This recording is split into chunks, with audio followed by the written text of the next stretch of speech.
invitación a participar en este curso, encantada de estar aquí. Bien, voy a hablarles de información, género y relaciones de poder de forma general al inicio, y más adelante me voy a centrar en un caso concreto, como es la mediación en la información sobre prostitución. Y trata, que es un tema en que estamos abordando un grupo de investigación y que pretendemos continuar con él, ¿no?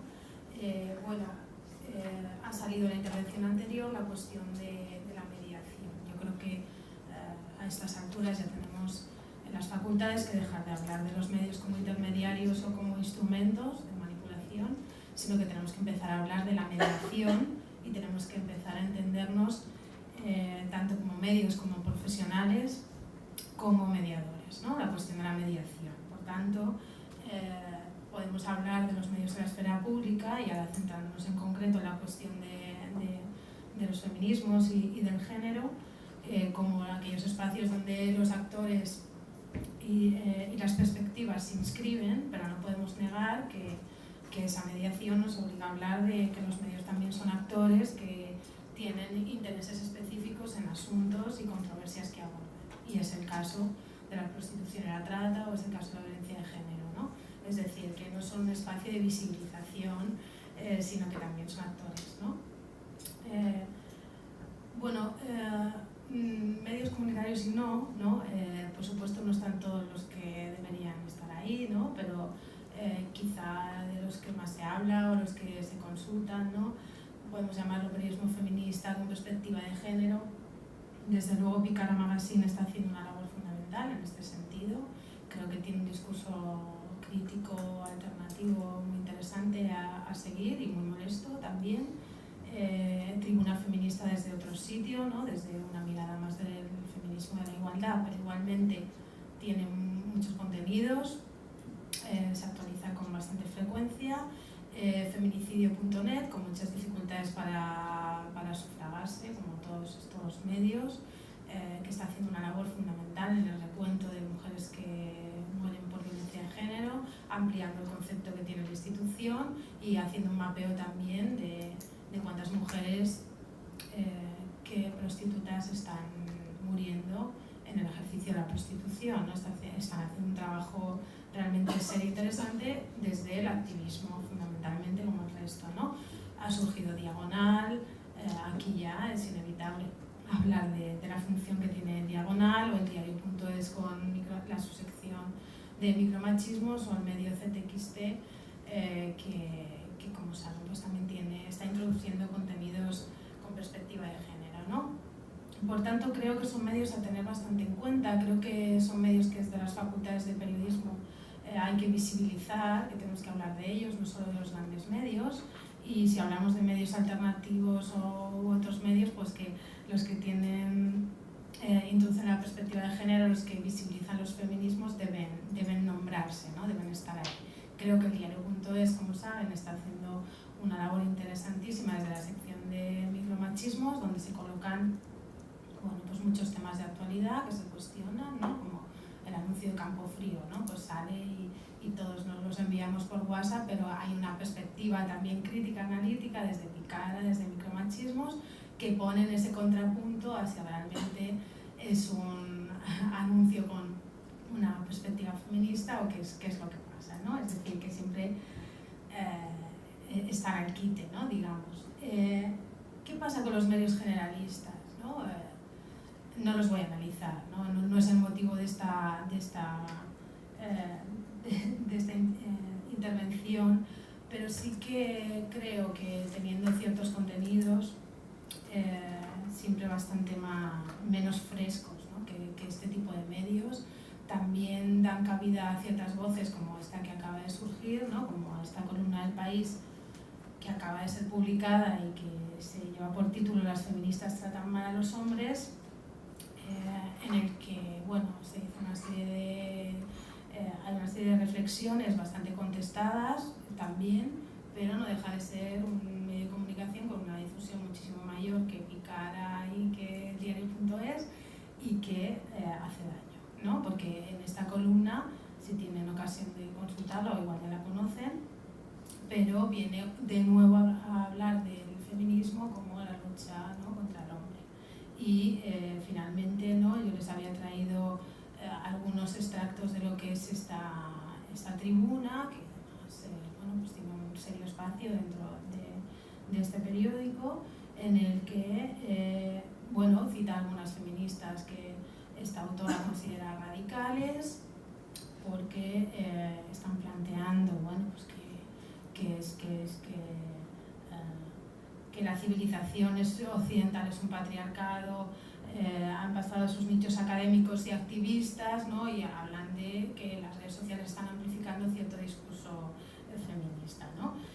Yo creo que lo que más ha quizá trascendido, que venía como un señalado, como un destacado dentro del periódico, es que se está asociando el feminismo que ella considera radical con el voto a Donald Trump, ¿no? Entonces realmente yo planteo que este artículo es realmente una trampa, ¿no?, en el que se hace una serie de vericuetos en lo que es la argumentación para al final llegar a afirmar esta cuestión que está señalada en negrita, ¿no?, cuando plantea que no es absurdo plantear que el sentimiento favorable a Donald Trump está alimentado en parte por una reacción contra el feminismo, ¿no? Habría que leer el artículo completo para intentar comprender la lógica del discurso que se está planteando, pero sinceramente creo que si el país quiere introducir una reflexión sobre los feminismos, pues porque no demos voz también al hombre, por ejemplo, como hace Pícara Magazine, que siendo voces bastante femeninas en general, ¿no?, pero también se introduce una nueva forma, ¿no?, formas de entender el feminismo, y no desde luego este artículo que ha merecido críticas, pero aún así sigue estando ahí, ¿no?, y hace daño, ¿no? Bueno, nos estamos planteando últimamente cómo los feminismos están entrando en las revistas consideradas femeninas y de qué manera, ¿no? O sea, ya sabemos que están los medios generalistas absolutamente marginalmente y de qué forma, ¿no? Sabemos que está cogiendo énfasis en ciertos medios alternativos y que las revistas femeninas están ocupando ahí un espacio con una postura de sincretismo, ¿no? Porque por un lado seguimos manteniendo nuestras secciones de moda, seguimos reproduciendo lo que son todos los estereotipos, secciones y demás, pero estamos metiendo el feminismo. Habría que plantearse qué tipo de feminismo hay ahí, ¿no? En ciertas revistas como Yo Dona, como Es de Moda, ¿no?, que serían las que dependen de los medios generalistas, se supone que están dirigidas a público femenino, ¿no?, respetando las tradicionales secciones de las Marie Claire y Cosmopolitan y todas estas revistas, ¿no?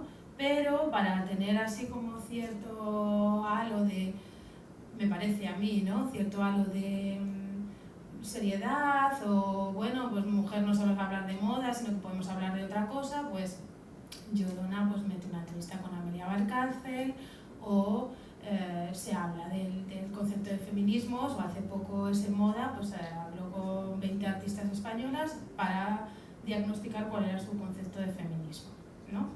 Esto es un ejemplo, un pantallazo. Si vas a búsquedas de Es de Moda y pones la palabra feminismo, hay bastantes cosas, ¿no? O esto es lo que piensan 20 actrices sobre feminismo, guía del nuevo feminismo, todos son titulares que han salido en Es de Moda, ¿no? Cristina Pedroche, la última famosa. Bueno, sabéis que ha habido muchas polémicas con Cristina Pedroche y una de ellas es hablando de machismo y feminismo.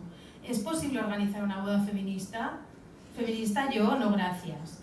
El nuevo anuncio feminista de Campo Frío, o sea que también están ahí esos temas, pero es interesante y nos detendremos, porque es algo que vamos a empezar a analizar ahora, en qué tipo de feminismo introducen estas revistas femeninas, entre comillas, ¿no? Si vamos ahora mismo a Yo Dona, que es la revista femenina, entre comillas, del mundo, pues ahora mismo en portada encontramos, bastante abajo por cierto, pero humor y feminismo, la risa furiosa. El sincretismo del que hablaba pues tiene que ver con esto, ¿no? O sea, ¿cuál es el envoltorio ahí? ¿No es demás? Es decir, estamos constantemente teniendo referencias en este tipo de publicaciones, pues de moda, de consumo, el estereotipo y demás, ¿no? Pero es curioso cómo concretamente en este artículo, pues claro, tienen, no son como Cosmopolitan, digamos, es decir, introducen ciertos contenidos, se preocupan de introducir citas, consultar a expertas, y de hecho en este artículo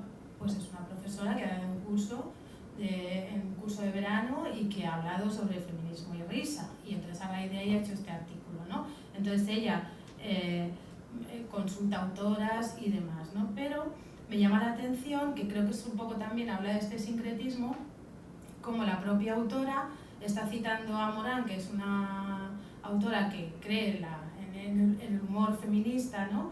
Y dice, no podemos negar que tiene mucha más influencia que Judith Butler, ¿no? Aunque las aportaciones de Judith Butler, pues sí, se debaten en universidades y demás, pero al final lo que está defendiendo de alguna manera es que podemos hablar de Butler en Yo, Donna, pero hablemos mejor de Morán porque al final llega más, ¿no? Porque fijaros ahí la cifra que da en Twitter, 573.000 seguidores, mientras que Judith Butler, que la conocerán, no sé, en su casa o alguien que le dé por leerla, pues no alcanza ni los 6.500, ¿no?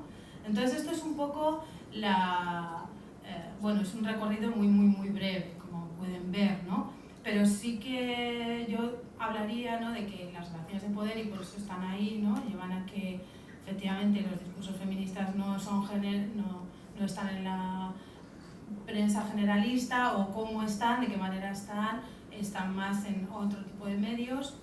Cuando se incluyen estas revistas femeninas, pues qué ideas están dando del feminismo, ¿no? Bien, en un grupo de investigación que, bueno, está incipiente, ¿no?, porque nos ha preocupado primero cómo se ha informado de la violencia de género, pero creemos que se ha escrito tantísimo ya sobre ello, que dentro de la violencia de género pues hemos pensado atender a la cuestión de cómo se informa sobre la prostitución y la trata, ¿no? Es un tema bastante marginal, como saben, en los medios. Picara Magazine habla mucho de prostitución, tiene una postura en general bastante clara, aunque también es un espacio donde hay debate. Cuestión bastante inédita, dado que sobre la prostitución no se debate en la esfera pública más que con dos posturas bastante enconadas y nada reconciliables, ¿no? Abolición de la prostitución, abolicionismo, regulación de la prostitución, regulacionismo, ¿no? Y entonces en esas dos posturas son las que entendemos que está el debate, ¿no?, en la esfera pública, y que los medios, como les he dicho antes, ¿no?, con esta visión del medio como mediador, pues son actores implicados, no solamente recogen este debate, sino que son actores implicados también, ¿no? Bueno, como saben, podemos hacer mucho tipo de estudios, ¿no? Claro que hemos analizado también lo que es la propia información, pero hemos querido ir a los y las periodistas en distintos espacios, ¿no? En un encuentro de expertos y expertas que tuvimos en la Universidad de Castilla-La Mancha, donde juntamos a muchos periodistas, a mujeres que ejercen la prostitución, a asociaciones abolicionistas, y también haciendo entrevistas a profesionales que o bien nunca han tratado el tema, o bien gente que sí trata temas sociales, pero quizá la prostitución no se les ha puesto delante de forma general, ¿no? ¿Qué queríamos saber? Pues si realmente eran conscientes de su papel como mediadores en este problema, ¿no? Si realmente son conscientes de la responsabilidad que tienen en este debate, y desde qué ángulos y prácticas intervienen en él, ¿no? Entonces, hemos hecho entrevistas a hombres y a mujeres, y como les decía, también a raíz del encuentro de expertos y expertas, pues ahí hemos hecho entrevistas, estamos con el tema constantemente, ¿no? Claro, nos encontramos con que sus grados de especialización y formación son diferentes. O sea, ustedes se acudirían, han demostrado tener, ¿no?, sensibilidad social porque están en este curso, ¿no? Pero me pregunto, si se hiciera un curso específico sobre información acerca de prostitución y trata, ¿no?, ¿qué pasa con un curso que lleve este título específico? Quizá ya hemos incorporado a hablar de migraciones, hemos incorporado a hablar de violencia de género, pero claro, esto es un tema controvertido, ¿no?, porque ¿cómo abordamos la prostitución y la trata? ¿qué decimos? ¿Prostituta o prostituida? ¿Qué decimos? ¿Proxeneta o prostituidor? ¿Decimos puta? ¿Decimos cliente? El hecho de utilizar un lenguaje u otro implica un posicionamiento y una mediación, claramente, ¿no? Entonces, el desconocimiento y esa supuesta neutralidad es la que lleva en ocasiones pues, a como quedarse como ahí, ¿no? Como no saber muy bien cómo afrontar el tema. Y nosotras estamos ahí incidiendo en que hay que meter mano a este tema y hay que empezar a plantearse formación con una perspectiva crítica, ¿no? Y es decir, ¿cómo queremos llamar a esto? Porque no nos olvidemos de que somos actores, ¿no? en este problema. Claro, los y las periodistas tienen su percepción sobre las representaciones hegemónicas y en ocasiones plantean representaciones contrahegemónicas, es decir, son muy conscientes y les hemos preguntado sobre qué ámbitos de intervención y cambios serían los que proponen, como podríamos hacer ahora, ¿no? Podríamos plantearles eso, pero ellos son profesionales ya y también por su propio posicionamiento, porque son periodistas, son personas que tienen su propio criterio, ¿no? Bueno, estas son las imágenes con las que nos merendamos, nos desayunamos, es decir, están incorporadas, son ya las representaciones hegemónicas. O sea, cuando hablamos de representaciones hegemónicas hablamos de estas cuestiones, ¿no? Hablamos de que incluso un curso de la universidad en la que trabajo, Rey Juan Carlos, sobre prostitución y trata, con enfoque bastante abolicionista, pues El País lo saca y utiliza no una de estas, pero parecida, ¿no? O sea, la típica imagen de la prostituta asomada a un coche semidesnuda, ¿no? Y es un congreso de prostitución y trata y demás. Es decir, que la representación hegemónica es muy difícil de combatir, incluso por periodistas que se supone que están informando de un acto académico en el que la mayor parte de las ponentes tiene una postura abolicionista, ¿no? Con lo cual, este tipo de representaciones, pues, ¿no? Habría que buscar otros. ¿Cuáles buscamos? Ahora plantearemos una serie de alternativas. Encontramos que hay periodistas que sí que tienen cierta especialización, que trabajan en marcos más generales como pueden ser el fenómeno migratorio y que tienen un enfoque de derechos humanos. Supongo que de esto se ha hablado bastante y ya se ha hablado, ¿no? De lo que es el enfoque de derechos humanos. Por tanto, manejan distintas fuentes, no solo las oficiales, aprecian diferencias conceptuales, por ejemplo, entre qué es tráfico y qué es trata, o eso, entre prostituida y prostituta, ¿no? Este tipo de diferencia conceptual, y apuestan por una formación presencial. Es decir, vamos a formarnos sobre cómo informar sobre este tema en concreto. Y luego están los periodistas no especializados, que les pillamos un poco a trasmano. Si tienen que informar sobre esto, suelen recurrir a las fuentes institucionalizadas, documentación por tanto restringida, manejo erróneo de conceptos asumido por ellos mismos y ellas mismas, y abogan por el sentido común, ¿no? Este que está tanto en la esfera pública y que aquí entrecomillamos sabiendo que ese sentido común, y menos en estos temas, ¿no? Pues es absolutamente peligroso. ¿En qué coinciden unas y otras entrevistadas? Pues al final que no es un tema prioritario, ¿no? Y que es un tema de sucesos, de tribunales, es decir, lo que hablábamos antaño de la violencia de género, ¿no? Que se hablaba, es un tema de sucesos, de tribunales, ahora hablamos que es de cifras, prostitución y en especial trata, pues es un tema absolutamente oculto, ¿no? O sea, si pensamos una información sobre trata, que nos viene a la cabeza, en el de prostitución, algunas de las imágenes que ya he planteado.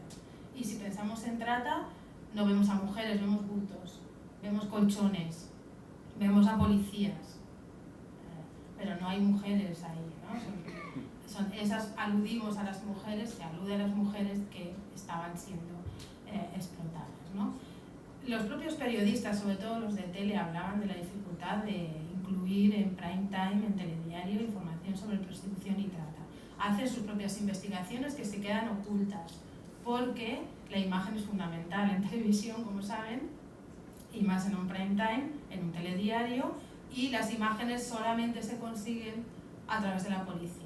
Por tanto, caemos en la rutina, ¿no? Productiva de rueda de prensa, información policial y las mismas imágenes en todos los telediarios, ¿no? Sin que haya una investigación. Por tanto, las fuentes oficiales Y las fuentes expertas de vez en cuando se cuelan, sobre todo por parte de los periodistas especializados, ¿no?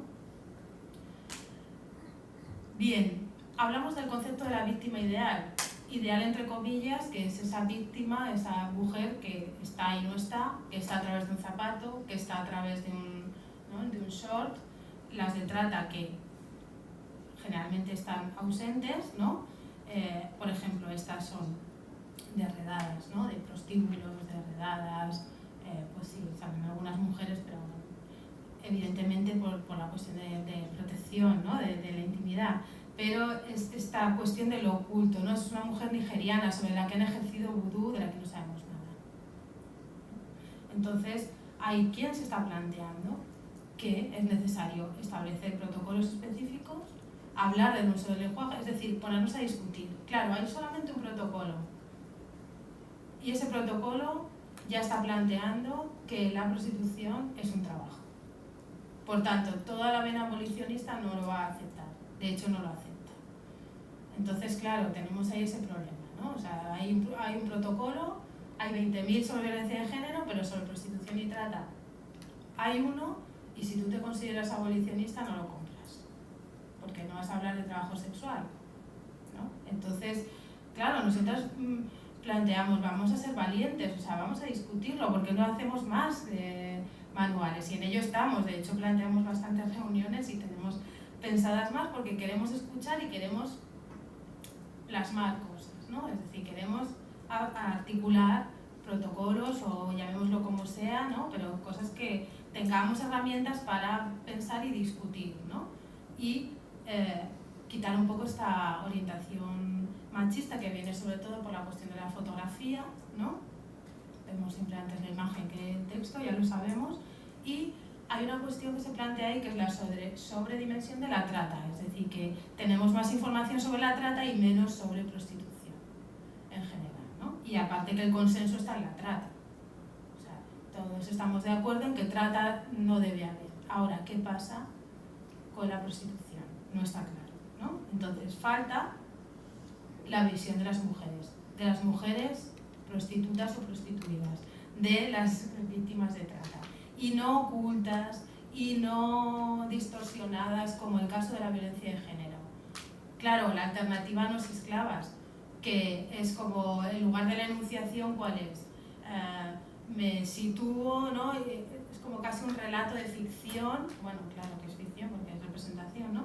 Pero no es ese relato de aproximación de derechos humanos y con perspectiva de género, te doy, o sea, ten la voz, ¿no? Tienes la voz, cuenta tu relato si quieres, pero no lo voy a espectacularizar, ¿no? Como está pasando ahí, sino que hay que huir del testimonio de la mujer, que en parte no es fácil siempre conseguir.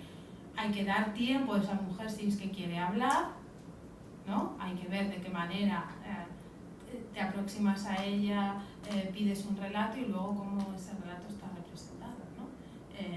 Quién habla, de qué manera, y huir de este tipo de representaciones. O sea, este tipo de representaciones existe, ¿no? Hablamos de prostitución y es esto, ¿no? Pero sabemos que desde el ámbito de la representación podemos hacer cosas y podemos plantear otro tipo de representaciones, ¿no? Entonces, hay mucha gente que está trabajando, por ejemplo, cito a Patricia Simón, que es una periodista freelance muy vinculada al periodismo humano, que ya lleva mucho tiempo hablando del relato mediático, en este caso concreto, como un relato de reparación. O sea, no como un relato de espectacularización, sino de reparación, es decir, ayudar a reconstruir la imagen de estas mujeres como sujetos legítimos y como un acto de justicia y de reparación social, ¿no? Es decir, hablar de la supervivencia y de la lucha. Si una mujer ha sido capaz de escapar de una red de trata, ¿por qué focalizar solo el relato en el momento de la trata? Sino, ¿qué pasaba con esa mujer antes? ¿De dónde vino? Podemos hablar sobre la trata, pero también una mujer capaz de salir de eso es una mujer muy fuerte, muy poderosa, ¿no? ¿Por qué no visibilizar? Lo que se está hablando sobre la violencia de género, trasladarlo también a víctimas de prostitución o de trata. Por tanto, esto supone tener una relación ética con las mujeres y garantizar su seguridad y explorar nuevas representaciones. Por tanto, abogamos por, y ya cierro, desplazar el marco de sentido. ¿Cuál es el marco de sentido actual? Lo hemos visto, ¿no? Ese marco de sentido en el que incluye la prostitución y la trata como cuestiones ocultas, marginales. Incorporar a los demandantes de prostitución. ¿Ustedes alguna vez han visto a un demandante de prostitución, o un prostituidor, o un putero, llamémoslo, ¿no? ¿Lo han visto representado en los medios? Nosotros nos dedicamos a esto, con lo cual hemos visto no se sabe cuántas cosas. Y de las pocas cosas que hemos visto en este sentido, pues es a nivel como anecdótico. Pues un señor de un pueblo que se ha caído un pozo, que el señor venía de irse al prostíbulo, ¿no? Este tipo de, ¿no? Como información que casi lo ridiculizan y lo banalizan, ¿no? Y esta cuestión de la información local, que no es baladí, dado que en los municipios pequeños todos sabemos dónde está el local de Alterne, pero esto es algo como que le pasa a otras y que son otros los que van ahí, ¿no? Y la información local muchas veces obvia esto, ¿no? Y decir, si es un periodista local y sé que hay esto aquí y puede haber incluso trata, ¿por qué no investigo ahí, ¿no? Porque damos por hecho que eso es como algo externo a lo que le pasa al resto de pueblos, ¿no? Es donde va ahí lo oculto, de lo que nadie habla, ¿no? Claro, hay otro tipo de representaciones. Están las representaciones reivindicativas, por ejemplo, que es una alternativa. También les propongo que piensen en las representaciones contrahegemónicas o alternativas que se plantearían. Una última cuestión, y también les animo a que se lo cuestionen, ¿no? Porque uno no se enfrenta a los problemas sociales desde cero. Y yo creo que conviene tener claro cuál es la postura para luego manejarla a la hora de afrontar la información. Por tanto, si yo como académica tengo también la mía, es decir, yo también me aproximo al tema desde una postura, aunque luego en el objeto de estudio intenté no posicionarme. De hecho, en el equipo de investigación tenemos posturas diferentes con respecto a la prostitución. Unas somos abolicionistas, otras son regulacionistas, ¿no? Pero hemos sido capaces de conciliarnos ahí y también los propios periodistas, cuando les hemos preguntado, pues unos dicen, pues yo abogo por la legalización. Y decíamos, ¿cómo lo plantearía? Y entonces entran ahí en discusión los argumentos cognitivos con valores y emociones, ¿no? Y hay una discusión. O el abolicionismo, ¿no? Yo soy abolicionista. Vale, entonces, ¿cómo lo combinas con los contextos actuales, con las estrategias vitales de las mujeres, con la prostitución que está rodeándonos constantemente en el ámbito virtual, ¿no? ¿Cómo convivimos con eso? ¿Qué hacemos con todo esto? Entonces, claro, ¿no? Como en esta discusión, introducir ahí elementos en el debate para que no sean solo las posturas polarizadas, ¿no? Así, bueno, ya estamos empezando. La cuestión es que hacemos mucho y nos sentamos poco a reflexionar. Entonces creo que nos tenemos que sentar más y pensar más en recomendaciones o en esa idea de empezar a redactar algo, ¿no? Que pueda ser un punto de partida para discutir y para que las redacciones se discutan, ¿no? Oye, ¿cómo hay un caso de prostitución? ¿Cómo lo abordamos? ¿Cómo lo llamamos? ¿No? Porque a veces nos ha pasado que hemos leído en un mismo artículo, no citando fuente, prostituida, prostituta, ¿no? Sabiendo que es muy diferente. Por tanto, bueno, pues empezamos a apuntar, ¿no? La cuestión de las fuentes como fundamental, como en todo periodismo, ¿no? No conformarse con las fuentes oficiales, con los datos oficiales, empezar a buscar fuentes diversas y especializadas donde pueden estar las mujeres también, claro. Atender a la vulnerabilidad de las víctimas, no aprovecharse de ellas, ¿no? Como de cualquier persona que sufre un problema, ¿no? Evitar enfoques sensacionalistas, promover la formación, que ahí estamos también, ¿no? Implicación con la perspectiva de género, meterla. Aquí hay mucha resistencia por parte de los periodistas, por cierto, ¿no? Porque ¿cómo vamos a meter la perspectiva de género en este tipo de información? No puede haber perspectiva de nada, nos dicen. No vamos a engañarnos. O sea, si tú informas con perspectiva de género, harás una información mucho mejor. O sea, esta idea de que me bloqueo la cabeza, no tengo ninguna perspectiva e informo y ya está, ¿no? Y eso implica tener conciencia crítica de nuestra labor mediadora y hacer un tratamiento integral de la información. Como les decía, una mujer que sale de la trata, o sea, si yo quiero contar su historia, pues me tendré que remontar, ¿no? Y tendré que ver cuál es el periplo que esta persona ha pasado, ¿no? Cuál es su historia de supervivencia. Pues esa mujer lo está contando. cuál es su historia de supervivencia y no centrarnos solamente en el momento en el que ha sufrido la trata, ¿no? Como se está hablando también de las mujeres refugiadas y demás, ¿no? Mujeres con una historia detrás que es el momento actual o todo lo que me pasaba en el país de origen, ¿no? Por mi parte nada más. Gracias.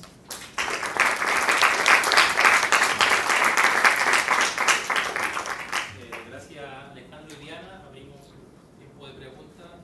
Nos vamos excedido en el tiempo, que estamos en un espacio pequeño y después podemos compartir en el almuerzo si alguien se quiere acercar a los ponentes. ¿Una pregunta? Yo quería preguntarle a Diana a propósito del tema que he expuesto. Con un hecho noticioso reciente